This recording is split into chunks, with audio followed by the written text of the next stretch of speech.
Thank you for staying with us for the news. And in our first story, President Akakpo insists government made judicious use of funds mobilized to fight COVID-19. This is despite a report from the Auditor General that exposed widespread financial irregularities in the use of those funds. The president also says the economy was in a good shape before the pandemic and the war in Ukraine, and that government had not been reckless in its borrowing. Parliamentary Affairs correspondent Akakpo Asante has more from Wednesday's State of the Nation address in Parliament. President Akakpo has been taking aim at the Auditor General's audit of COVID-19 funds, which exposed some irregularities. The president says no wrong was occasioned by his government. It is precisely because the economic fallout from the pandemic is so widespread and long-lasting that it is important to show clearly that the COVID-19 funds were not misused. It is critical that we do not lose the confidence of the people that a crisis that they were led to believe we were all in together was abused for personal gain. Mr. Speaker, it was government that asked for the COVID funds to be audited, and I can assure this House that nothing dishonorable was done with the COVID funds. According to the president, the economy has challenges, but that is not the making of his government. I have said, and many others, including the managing director of the IMF, have said that our economy was doing well until COVID-19 and the war in Ukraine. Was doing well until COVID-19 and the war in Ukraine took us off course. The president also defended his government's record in defending the freedom of speech. Freedom of speech has now reached such heights that even members of the diplomatic corps feel able to join in our national discourse and pronounce on matters that will be problematic for Ghanaian diplomats in their countries of origin. Leaders on both sides of the House had this to say after President Akakpo's State of the Nation address. Mr. Speaker, as we said, we are going to have ample time to debate the content as presented to us. But clearly, what we have seen is symptomatic of what we are going to say from tomorrow. We have made up our minds. Don't convince us with facts. Millions of Ghanaians are going through unbearable hardships and excruciating pains. Our economy is in its worst shape in decades. In fact, Ghana's economy is bankrupt or insolvent. We are currently unable to repay our debt. Ghana has officially defaulted in the repayment of our debt since January 2022. There are those who say that they expected President Akakpo to speak about assignment and what happened there. The president did not. Of course, one big issue that is currently happening is the matter of vaccines. The president did speak about vaccines. He said that the government is working around the clock to procure enough vaccines to deal with the current shortage. But there are those who still say that the president did not deliver a true message on the state of the nation. The jury is still out there. Of course, the political parties, the caucuses here in Parliament are divided along political party lines as usual, but the jury is still out there. For you viewers, for you ordinary Ghanaians, what is your own verdict on the state of the nation and the message delivered today? Reporting for Joy News, Akakpo Asante, Parliament House, Accra. Well, in 2017, President Akakpo initiated the One District, One Factory policy to change the nature of Ghana's economy from one which depended on import and export of raw materials to one which focused on manufacturing, value addition, and the export of processed goods. Now, government through the Exim Bank and other financial institutions gave financial support to some companies to help actualize the 1D1F policy. But Some of these companies have shut down and are accusing the Exim Bank of reneging on its promise to support them. Richard Kwejinyako, my colleague, has more in this report. The incorporation was done in 2014 October, but the actual operation started in 2015 in terms of the land development and then the construction of a dam.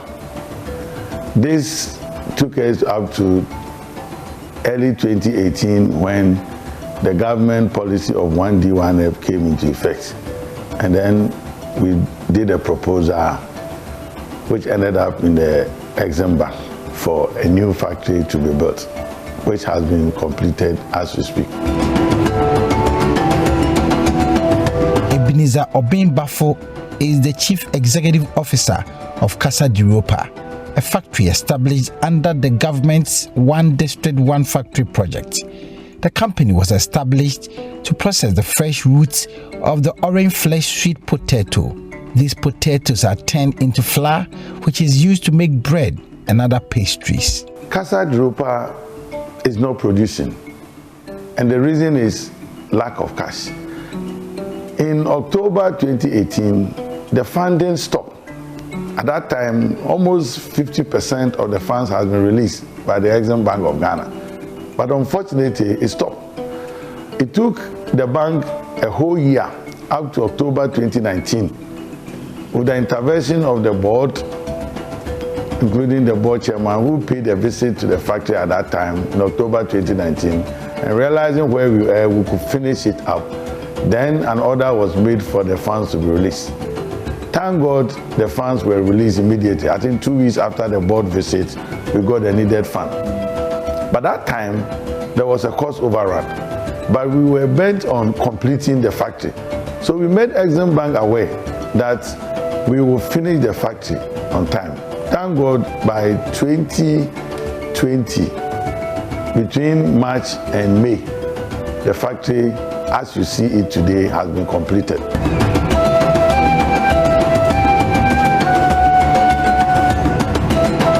Petersfield and Ray Limited is a manufacturing company under the One District, One Factory, established in 2018. It was established to produce high-quality natural fruit juice. We started building this factory way back in 2014, and with the help of Exim Bank, we were able to complete it in the year 2018. And also we needed some form of more capital to make our operations functional and also profitable. They even sent some experts to come and see our needs, then report back to Exim Bank. But nothing has been heard from them since, I think it's about 2 years ago. Today is 27th. They're expected to be paid by the end of the month. I don't know where I'm going to conjure the cash to pay them. Fuel bills have built up. Electricity came to disconnect just this afternoon. I had to go into my own resources to go and pay for them to reconnect the electricity. I don't know. Well, the full documentary airs on Monday on Joy FM at 8:30 a.m. and 8:30 p.m. on Joy News. On to the next story. Now, Director at the Governance, Justice and Peace Directorate of the Catholic Church, Reverend Father Clement Ajay, is worried that Ghana could be a breeding ground for extremist or jihadist groups. He says the country is dotted with numerous conflicts around the northern belt, which is closer to where these extremist groups are based. Speaking at the regional dialogue session of the Sahel Peace Initiative, Father Ajay asked Ghanaians to take immediate and decisive steps to avert the spread of extremism in Ghana. The overall goal of the regional dialogue sessions on trending conflict issues by the Catholic Church and the Bishops' Conference for that matter is to take leadership in promoting peace and building a fair society to ensure individuals living in Ghana, greater level of peace, social cohesion, and resilience. The regional dialogue session held in the Upper West region is the first and is on the theme Trending Conflicts in Ghana, Fertile Grounds for Violent Extremism, a Call for Action. Director at Governance, Justice and Peace Directorate, Reverend Father Clement K. Ajay opined that with a plethora of conflicts dotted in the country, especially in the northern Gulf of the country is on the cusp of looming danger, and if care is not taken, could make the country fertile grounds for extremist or jihadist groups. Today, I want to call on all of us to action to avert this looming danger. It is no secret at all that Ghana has been relatively peaceful compared to many of our West African neighbors. However, recent events have shown that we cannot be complacent about this. The rise of violent extremism these days in the Sahel region is a growing concern and a growing threat. And Ghana is not immune to this threat. Reverend Father Clement K. Ajay noted that the Baku district bordering Burkina Faso and Togo and the Nazenga forest, also bordering the Sesale East municipality, have constantly been experiencing spillover of violent extremist-related activities. These threats, coupled with weaker community, Reverend Father Clement K. Ajay noted that the Baku district bordering Burkina Faso and Togo and the Nazenga forest, also bordering the Sesale East municipality, have constantly been experiencing spillover of violent extremist-related activities. These threats, coupled with weaker community resilience tied to chieftaincy conflicts and illicit trafficking, are key concerns and possible pull factors for these extremists. Reverend Father Clement Ajay posited that it is therefore imperative on the country to take immediate and decisive action to avert the spread of violent extremists in Ghana. Our critical step in preventing violent extremism is to promote inclusive and accountable governance. We need leaders who prioritize the needs of their citizens and ensure that their voices are heard. We need leaders who are committed to fighting corruption and promoting transparency and accountability. The Assistant Coordinator for Justice and Peace, Reverend Father John Kopel, in his welcome address, stated that conflict has been with man since creation and should not be swept beneath the carpet but tackled head on. Conflicts, therefore, should never be denied or swept under the carpet, because countries and communities that deny or sweep conflicts under the carpet are likely to die or they never grow at all. Upper West Regional Minister Dr. Aviz Bin Sali, in a speech read on his behalf by a Deputy Director at the Upper West Regional Coordinating Council, Dennis Manasseh Bayo, entreated kingmakers in communities where there are vacant skins to fill them up. The Upper West region is plagued with numerous chieftaincy and land disputes, as well as pockets of inter- and intra-religious conflicts. Although these disputes, for now, do not pose any serious threat, there is no guarantee that they will not degenerate into violence in the near future. Let's talk technological skills now. And according to the World Economic Forum, the digital space will be the most sought after by businesses and economies in the next 10 years. In order to remain relevant to employers, experts in the industry have urged employees, especially women, to upgrade their knowledge in the use of technology. Hannah Odame has more from the Females in Technology conference to mark International Women's Day yesterday. In a trip into the future, engineer Dr. Lucy Ejapon, Dean of Engineering at the Academic City University College, noted the job description of about 65% of students who are currently in primary school is not yet in existence as technology evolves, reason why they need to study STEM courses in order to meet demand when the time comes. I mean, if you look at the jobs of today, or the jobs that exist even today, that didn't exist about 10 years ago. And employers are looking for employees who can think critically, who can use data to make informed decisions, who have the experience with data analytics. We're looking at machine learning. We're looking at artificial intelligence. And that's because we know that this particular digital competency is very important when we are talking about the jobs of the future.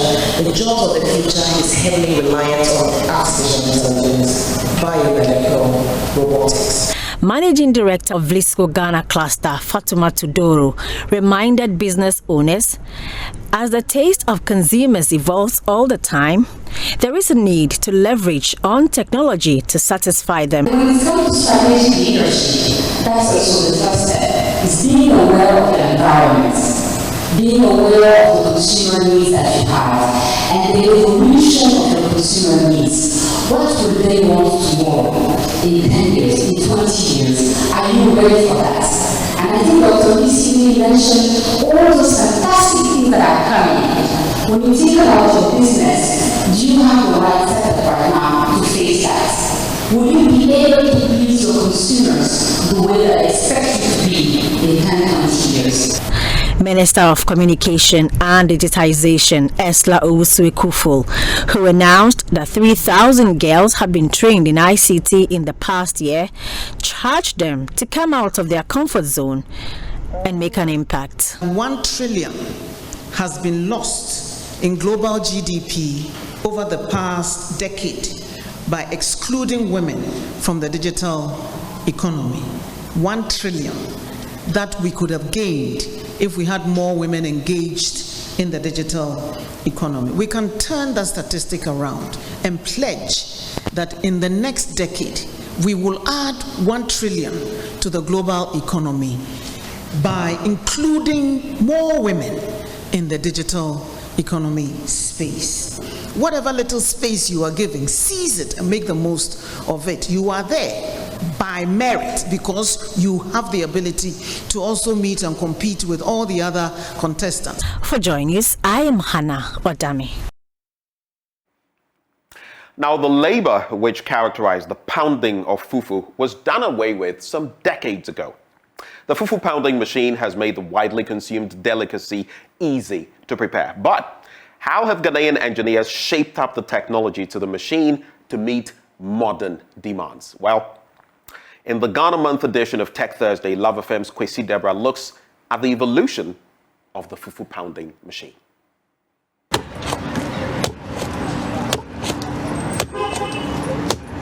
The classic sound in many Ghanaian homes, loved by elders and children, but particularly kakufunos to young men. With tens of hits to achieve a soft swallow, fufu pounding is laborious, not to talk about the cones that mark the palms.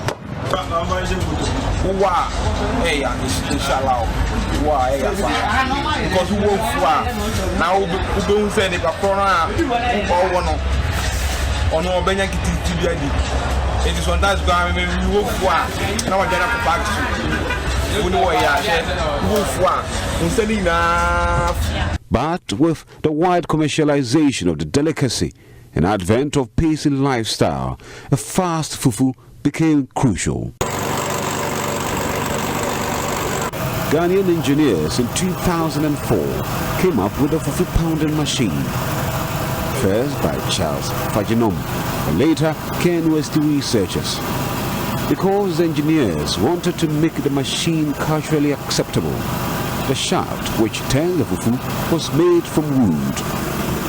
However, the wooden shaft's vulnerability made it unsustainable.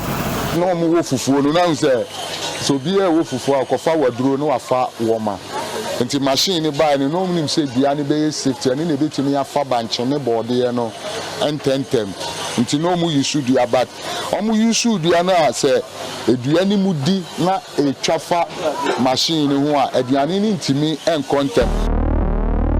This is what happened. The shaft, carved from cedar wood, couldn't withstand the moisture in the food over time. This resulted in the breaking down of the wooden shaft, causing some of the wood pieces to find their way into the fufu. Again, the threaded hole wore off easily, making rotation impossible. The developers then thought of a permanent solution: an old metal. Now, the engineers at Swam Magazine have resorted to aluminium. The shaft aluminium. The base aluminium man. The use aluminium man. So problem. Apart from the shaft, the frame has also been reviewed. This is an old frame of the fufu pounding machine, made entirely from 20 feet of angle iron. And here is a new frame of the fufu pounding machine, made from 16 feet of angle iron. This is bigger and heavy, and that is smaller and portable. That is not all. The developers have added a ring at the base of the hole where the shaft fits to prevent the fufu from spilling. Baba Sika is the brain behind this innovation. The way we have said a protected said the Emma, I know about Tinky, which I know say, and they are now good sense.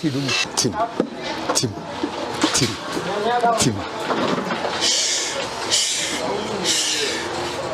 This is a shaft of the fufu pounding machine made entirely of aluminium. It can last you for about 2 to 5 years. But we all know the health implications of aluminium. Is it possible that this can be made entirely of stainless steel? I know, engineers are up to the task. Enjoy your fufu. My name is Emmanuel Kwesi-Debra for Joy News. And on that fufu making note, we cap off the news. But stay with us, the news review is up and next. We'll be right back.